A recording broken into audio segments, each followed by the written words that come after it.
કચ્છ અને ગુજરાતની રસપ્રદ ઘટનાઓને સમાચાર જાણવા અમારી ચેનલને લાઇક, શેર અને સબસ્ક્રાઇબ કરો।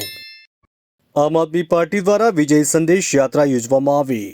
ભુજની હોટલ લેકવ્યૂ ખાતે વિજય સંદેશ યાત્રાની શુભ શરૂઆત કરવામાં આવી હતી, જેમાં પ્રદેશ પ્રમુખ ઈશુદાન ગઢવી, વિસાવદરના ધારાસભ્ય ગોપાલ ઇટાલિયા, કિસાન સેલ પ્રદેશ પ્રમુખ રાજુભાઈ કરપડા, સંગઠનના પ્રદેશ પ્રમુખ પ્રવીણ રામ સહિતના નેતાઓ ભુજમાં આવ્યા હતા। બહોળી સંખ્યામાં સમર્થકો પણ ઉમટી પડ્યા હતા। કાર અને બાઇક સાથે વિજય સંદેશ યાત્રા નીકળી પ્રદેશ પ્રમુખનું હારારોપણ કરી સ્વાગત કરાયું હતું। સ્વામી વિવેકાનંદજીની મૂર્તિને હારારોપણ કરી યાત્રાની શરૂઆત કરવામાં આવી હતી।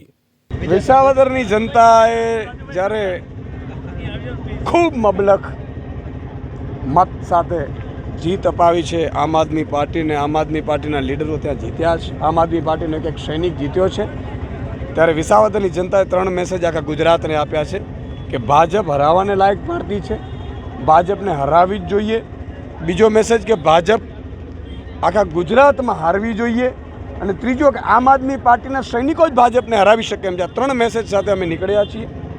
ભુજ કચ્છની જનતાને પણ મારી વિનંતી છે કે ભાજપ હારવા માટે ભાજપને તમે જુઓ, અહીંયા ચારે બાજુથી આ બ્રિજમાં કૌભાંડો થાય છે, રસ્તા ખરાબ, ભાજપના નેતાઓની દાદાગીરીઓ છે। તમે જો મીઠા ઉદ્યોગ આખો ભાજપના નેતાઓને એના મળતિયાઓએ કબજે કરી લીધો છે। અગરિયાઓ બિચારા પરેશાન છે, ખેડૂતો પરેશાન છે। ખારેકની ખેતી, દાડમની ખેતી છે, એનો ભાવ નથી મળતા, એને પ્રોત્સાહન નથી મળતું। ચારે બાજુથી લોકો પીડાઈ રહ્યા છે। અહીંયા સ્થાનિક રોજગારી નથી મળતી, 80% કંપનીઓમાં રોજગારી આપવાની હોય છે। આ બધા મુદ્દાઓનું સોલ્યુશન લાવવું હોય તો ભાજપને લાત મારવી પડે। જેમ વિસાવદરની જનતાએ લાત મારી ભાજપને, એમ લાત મારવી પડે। તો મારી બધી વિનંતી છે તમારી ચેનલના માધ્યમોથી, કચ્છ અને ભુજની જનતા એકવાર વિચારે અને ભાજપને ભગાડે એવી અમારી વિનંતી છે। ભુજમાં હું અગાઉ પણ આવ્યો છું। આમ આદમી પાર્ટીની પરિવર્તન યાત્રા લઈને પણ અમે ભુજ આવેલા છીએ।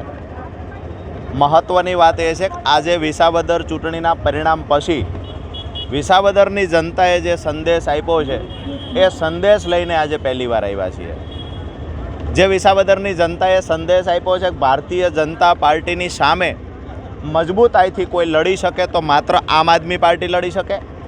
જેની પાસે સત્તા છે, તંત્ર છે, પૈસા છે, એવી ભારતીય જનતા પાર્ટીને હરાવી શકાય છે।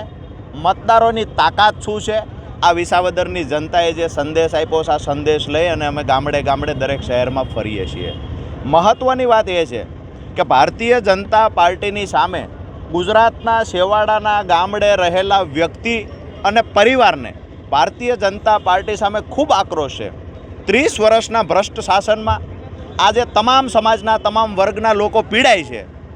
આજે પહેલી વખત ગુજરાતની જનતાને એવો અહેસાસ થયો કે ભારતીય જનતા પાર્ટીના જડમૂળથી કોઈ મૂળિયા ઉખેડી નાખે એવી કોઈ દવા હોય તો આમ આદમી પાર્ટી પાસે છે, જેના આધારે આજે તમામ જિલ્લાઓમાંથી મોટી સંખ્યામાં લોકો આમ આદમી પાર્ટી સાથે જોડાઈ રહ્યા છે।